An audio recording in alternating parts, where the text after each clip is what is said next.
A Bíblia nos mostra em Marcos capítulo 5, Mateus capítulo 8 e Lucas também capítulo 8, a história de um moço que era terrivelmente possesso por espírito maligno, denominado como o endemoniado de Gadara ou Gadareno. Aquele homem vivia nessa situação fazia muito tempo. A Bíblia diz que já havia muito tempo que ele estava nesse estado miserável de possessão. Ninguém podia amansá-lo de tão bravo que aquele homem era. A sua morada era nos sepulcros, que coisa triste, né? Ele fazia do sepulcro a sua habitação. E você sabe, que os sepulcros são lugares imundos, né? Em função de ossos dos mortos que ali estavam, porque antigamente não é como hoje que temos as catatumbas, que os ossos ficam guardados, não. Naquele tempo era jogado de qualquer maneira, ou estavam inseridos em rochas, né? Então ele escolheu pela sua forma de viver, pela sua forma de estar naquele momento, ele decide, né, os demônios, a possessão maligna, a legião, como ele mesmo fala com Jesus, que o nome deles era legião, porque havia muitos e muitos demônios. Eles escolhem habitar nesse lugar de escuridão, de tristeza, que remete à morte, que remete à dor, né? O sepulcro é um lugar assim, sem esperança, né? O sepulcro é um lugar onde as pessoas estão mortas, então não há esperança para essas pessoas que estão dessa maneira.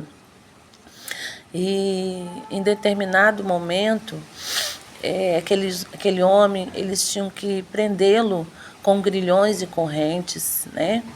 E não adiantava, ele esmiuçava, ele estraçalhava aquelas correntes, aqueles grilhões, nada podia conter aquele homem, nem aqueles demônios que habitavam nele, né? Ele andava sempre de dia, de noite, gritando, se ferindo com pedras. Era uma vida miserável, uma vida terrível, de sofrimento, né? E no determinado momento, quando Jesus entra em Gadara, né? Todos os 3 evangelhos vão relatar que Jesus está saindo, né, do episódio da tempestade, o qual ele acalma uma tempestade, e ele vai entrar em Gadara. Creio eu, meus queridos que estão ouvindo esse áudio, que Jesus só entra ali em Gadara porque daquele homem. Aquele homem foi a motivação de Jesus parar naquela cidade.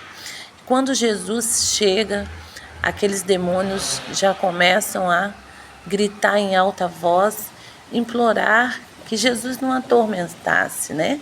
Porque eles conheciam quem era Jesus, eles conhecem quem é Jesus, né? E eles queriam que Jesus não os atormentasse. Engraçado que eles vivem em função de atormentar a vida das pessoas, mas eles não queriam ser atormentados. E eles começam a rogar, né? O primeiro clamor daqueles demônios, né? Eles rogam, não nos mande para fora, ou seja, para o abismo, né? Lucas vai falar que eles falam, não me manda para o abismo, ou seja, eles não queriam sair dali, porque ali era um lugar confortável que dava legalidade para ele, né? Então, a gente já pode notar que existem lugares, existem regiões a qual dão legalidade para esses demônios, essas legiões, e ali eles ficam. E naquele momento eles pedem, né? Não nos tirem, não nos mandem para fora dessa província. E eles foram ter com Jesus e viram o endemoniado, né? E aí, quando Jesus chega naquele lugar, eles se prostram. A Bíblia diz que ele se prostra. Primeiro, ele começa a gritar para que Jesus não os atormentasse, né? Depois, eles se ajoelham e adoram a Jesus. Até os demônios adoram a Jesus. reconhece que ele é o Filho de Deus, né? E eles rogam que não enviasse, não tirassem eles daquela província, e sim que estava passando uma manada de porcos e que Jesus os mandasse para aquela manada de porcos. E assim Jesus fez. Mas Jesus fez por amor àquele homem, porque o foco de Jesus são as almas, são as vidas. E aquele homem há muitos anos vivia nessa situação miserável. E Jesus se compadece daquele homem e manda que aqueles demônios vão para o corpos daqueles porcos, e os porcos se precipitam e caem e morrem afogados. Mas os demônios iam continuar livres, né? Porque eles são espíritos. Eles não morrem juntamente com aqueles porcos. Mas aquele homem que outrora era terrivelmente endemoniado, a partir do momento que Jesus chega, ele não mais vai ter aqueles espíritos imundos. Aqueles espíritos imundos, a partir do momento que Jesus entra naquele local, naquele lugar, ele é liberto para a glória de Deus. E foram ter com Jesus e viram o endemoniado, o versículo 15 do capítulo 5 de Marcos vai dizer: e foram ter com Jesus e viram o endemoniado, o que tivera a legião, assentado, vestido e em perfeito juízo. E eles se admiraram, o povo daquela cidade se admirou de ver como que aquele homem fora liberto, né? E viram ele em perfeito juízo. Antes ele vivia gritando pelos montes e pelos sepulcros, né? E se cortando. Agora as pessoas veem ele assentado, vestido, né? Ele não usava roupas, ele rasgava as suas roupas. Lucas capítulo 8 vai dizer que ele rasgava as suas vestes, né? E em perfeito estado. Né? Ninguém podia passar por aquele caminho onde ele ficava.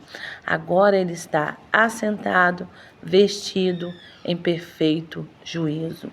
É assim que Jesus faz.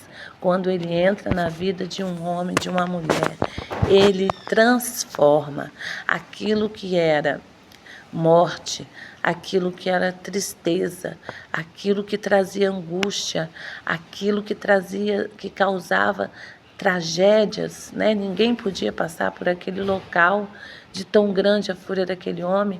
Agora, quando Jesus chega, aquele homem é transformado e ele se torna um arauto do rei. Aquele caminho de Gadara nunca mais foi o mesmo. A partir do momento que Jesus entrou e fez aquela libertação, aquela transformação na vida daquele homem. Jesus nos dá, né? Jesus nos dá o privilégio de assentarmos em lugares altos. Jesus nos dá o privilégio de termos vestes novas. Jesus nos dá o privilégio de termos uma mente de Cristo. Que coisa linda, né? E Jesus lhe dá uma ordem: vá aos seus e anuncie quão grandes coisas o Senhor tem feito por você. E aquele homem se torna um pregador do Evangelho. Aquele homem se transforma num missionário e vai e anuncia a todos, né? Engraçado que Satanás, né? Engraçado no modo de dizer, mas é muito bizarro que Satanás, ele pega as pessoas dos seus lares e arranca as pessoas dos seus lares através de uma possessão maligna, através de um adultério, através das drogas. Mas Jesus, quando aquele homem quer segui-lo, Jesus fala: primeiro você vai à sua família e anuncia como que você mudou. Aquela família já não tinha mais esperança. Aquela família já não via mais saída para a vida daquele homem. Olha, eu posso imaginar a alegria dos pais daquele antes endemoniado, agora liberto, quando viu seu filho chegar em casa com vestes limpas, com mente sã. Olha como que Deus faz maravilhas. É assim a transformação que Jesus faz, a transformação do Evangelho, a transformação do poder do nome de Jesus, né? Hoje nós temos oportunidade de termos o poder do nome de Jesus em nossas vidas. O homem, o qual Deus o criara, deu-lhe o poder de dominar, né? E ele estava sendo dominado, mas a partir do momento da sua ida àquele lugar, Jesus transforma tudo. O homem que estava sendo dominado passa a ser dominador sobre o pecado em sua vida. Que Deus nos abençoe. Não desista de quem você ama, mesmo se ele esteja no mundo das drogas.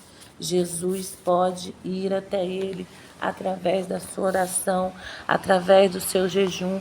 A palavra do Senhor diz que existem castas de demônios que saem com jejum e oração.